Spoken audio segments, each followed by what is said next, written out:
Hello, everyone. Welcome back. My name is Rico, and this is Relatively Sound, the channel where we drink a cup of kindness. Today, while Tony is recovering from a cold, I decided that I'm going to take some time to talk about some of my favorite releases of 2025. Now, this isn't going to be just limited to albums or songs.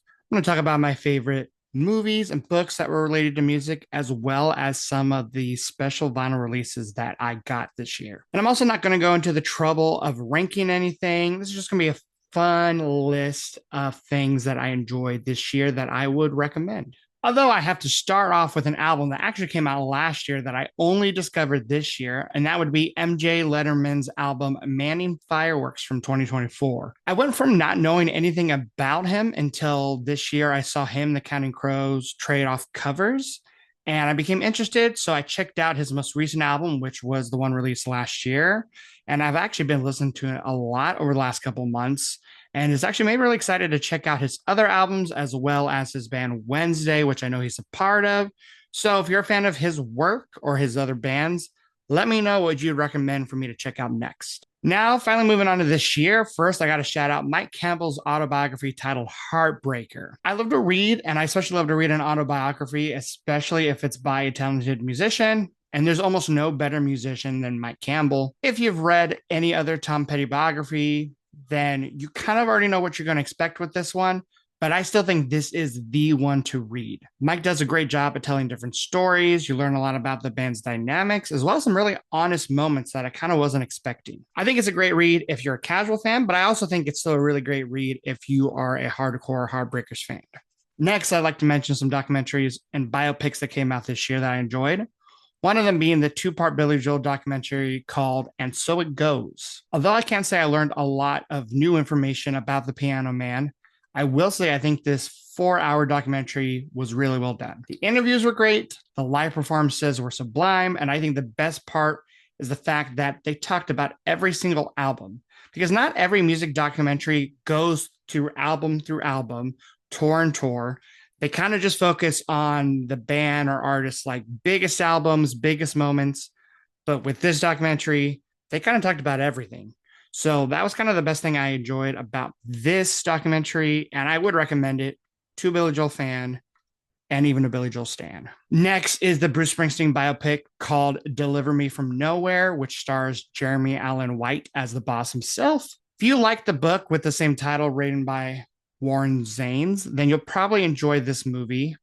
Sure, it's not as detailed as the book, but I will say the atmosphere of the movie really fits the vibe of Nebraska, which is the time period of Bruce's life that the movie and book takes place in. Acting is really well done, although I wouldn't say this movie is award-winning, but I will be curious to see if it does win any awards next year. I do think the movie was enjoyable, although I will say I think it is a little bit more catered towards fans who maybe don't know everything about this time period in Bruce's life.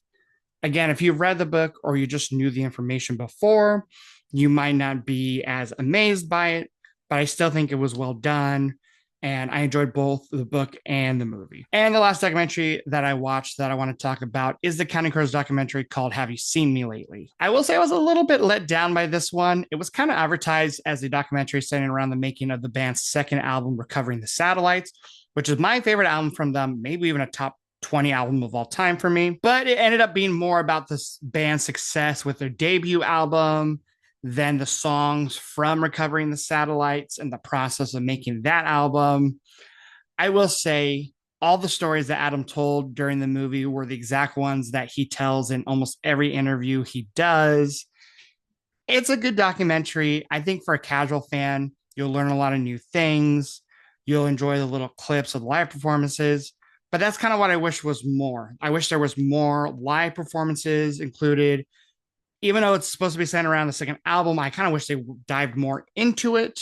And really, at the end of the day, as a hardcore fan, it left me just wanting more from the band's story, especially from their second album onwards. Now, for the vinyl releases, I definitely had a lot of records I need to shout out that were either reissues or special releases for Record Store Day. For the Record Store Day this year, I picked up a couple albums, including Neil Finn's live album sessions at West 54th for Lindsay. I also got Eddie Vedder's 45 single that included his cover Save It for Later and Petty's underrated Room at the Top. I got the reissue of U2's side project Passengers and their album. The Killers live EP featuring some great performances with the aforementioned Bruce Springsteen. Hindu Love Gods, which was a supergroup featuring REM and Warren Zevon. And speaking of Warren Zevon, I got his box set called Piano Fighter, which includes the first vinyl pressing of his live album, Learning to Flinch, as well as his album, Mr. Bad Example and Mutineer. Then for Black Friday Record Store Day, Tony actually picked me up a couple albums from his record store. He got me the live Warren Zevon album that featured his last ever live performance, not including the Dave Letterman show. And I got the bonus disc of the live anthology box set from Tom Petty and the Heartbreakers. This was the first time it had ever been released on vinyl. Now I just got to track down the original live anthology box set. And I have the Wilco compilation album from DBPM record label coming in the mail next week. But on top of that, I was also collecting throughout the year. I got the first three Blue October albums on their first pressings, including their live album, Argo with the Tree, which was quite a delight. These repressings were done very well. They were gatefolds, they were 180, and the artwork and everything included was fantastic. I just wish that the band was still making quality music like these first three albums. There was also the Tragical Hip single featuring an a cappella version of their song Courage that was featured in the recent Terry Fox movie, where the proceeds of the single also went to the Terry Fox Foundation.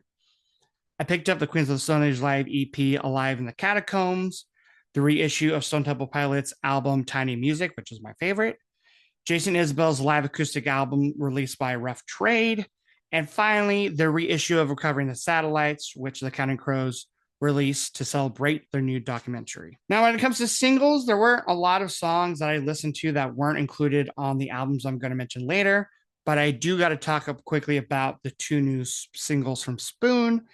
I did make a short on here where I talked and reviewed about the albums more extensively, so go check that out. I will say I can't say that they are the best songs that Spoon has ever released, but I do think they're fun. And at the end of the day, it makes me really excited for hopefully a new Spoon album coming out next year. There are also a couple live albums that I wanted to talk about that came out this year. One being two live releases from Wilco. They were only released on streaming services, and I'm kind of okay with that because I think the production on these two random releases are pretty subpar, but the performances themselves are fun and impressive. And what's even better is the actual song selection. Almost every album from the career is represented here, and that's something I always love to see. And of course, there was the Ben Folds release he did with the National Symphony Orchestra, which, hey, Ben and orchestra is always a win in my book. We can't forget about the two milestone releases from Bruce this year. Yes, I did already talk about his biopic, but I'm also talking about him finally releasing Tracks 2, which Chris and I did do a whole video about, so you can go watch that. There's a lot of unpack there because there's 7 unreleased albums featured in this box set, but there are some stunning albums, and I do think it was worth the wait. He also released the well-anticipated Electric Nebraska in his Nebraska box set that coincided with his biopic. Now, Chris and I still might do a video about this release, hopefully soon, so I won't say too much about it, but I will say it is worth listening to just to hear the song Losing Kind. Damn, is that a fantastic song. I also can't forget my favorite and only live concert this year, which happened to be seeing Oasis in LA. Not only did they put on a great show and made me want to check out more of their albums, but they didn't break up halfway through the show or even fight, which, hey, go figure.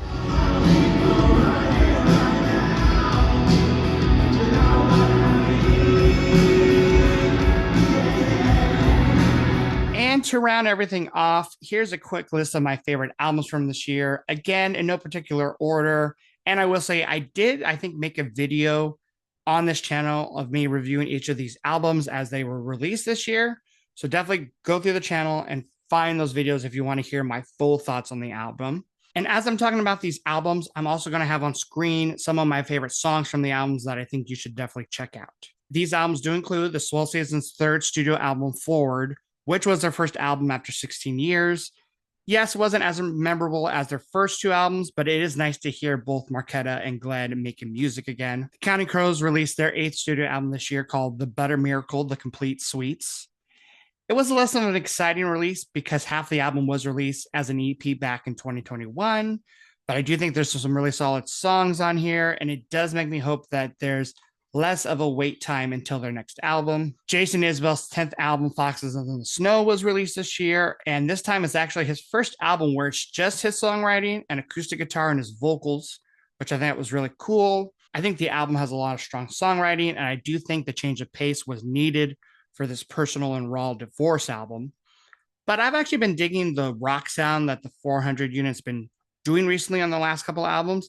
And I'm kind of hoping we get another album of that sometime soon. Jeff Tweedy's fifth album, Twilight Override, came out this year. And it was probably the most surprising album for me because although I've gotten into Wilco a lot over the last couple of years, I was never fully on board with Jeff's solo work. But that kind of all changed this year when he released Twilight Override because damn, do I think this is a pretty fantastic album.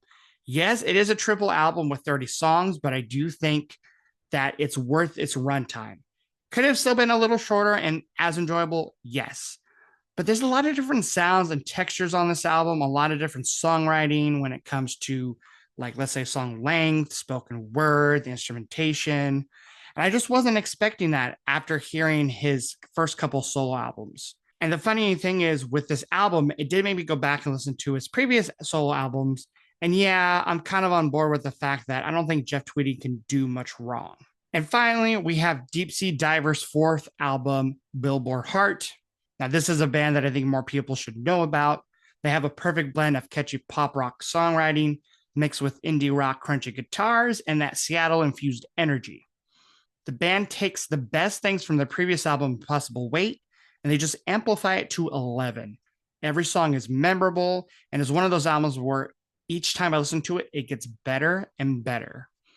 I know I said I wasn't really ranking these albums, but if I had to, I actually think this would be number one, surprisingly enough. And yeah, I think that does it. Those are some of my favorite releases from this year. But I do have a New Year's resolution for next year, and that is to listen to more new releases, hopefully trying to get Tony involved as well. So let us know, what do you think of these releases that I mentioned in this video? What would make your top of the year list? And what would you recommend to us? What should Tony and I listen to that came out this year? And yeah, Tony and I should be back next week with another album for album series. And I also have a special episode dropping, one that I dedicated to a singer-songwriter that I don't think gets enough attention. So stay tuned for that. But until then, we hope you take care and you'll be hearing from us soon. Bye-bye.